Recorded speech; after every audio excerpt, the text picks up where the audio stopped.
สวัสดีทุกคนมื้อนี้อ้ายลินจะพาน้องๆทุกคนมารู้จักกับแบบบ้านจัดสรรเนาะหรือว่าผู้ใดที่มีความสนใจ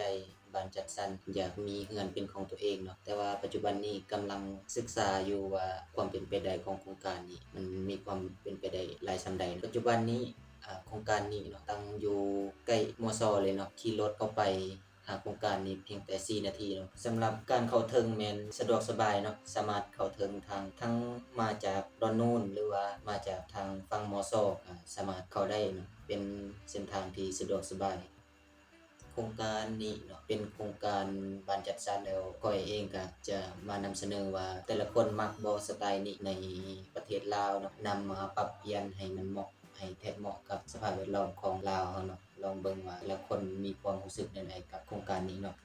เจ้าสำหรับโครงการนี้เป็นโครงการบ่น้อยบ่ใหญ่เนาะพอดีสำหรับผู้ใดที่มีความสนใจที่จะอยากได้เรือนเป็นของตัวเองแม่นเหมาะเลยเนาะเพราะว่าโครงการนี้เราได้รับการออกแบบเราได้คำนึงถึงวิถีชีวิตการนำใช้ของบุคคลจำนวนหลายที่เข้ามานำใช้แล้วเรานำเอาแบบวิธีต่างๆมาใส่ในโครงการสาเหตุที่เอาโครงการนี้มาเป็นสไตล์ญี่ปุ่นเนาะปัจจุบันอยู่เขตดงโดกนี่มีความหนาแน่นแออัด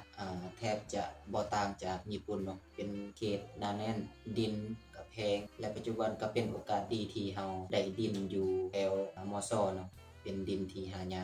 กหลายแต่ว่าเราสามารถญาติมาได้ว่าเรามีดินคันไผสนใจเรือนสไตล์นี้ก็สามารถทักมาหา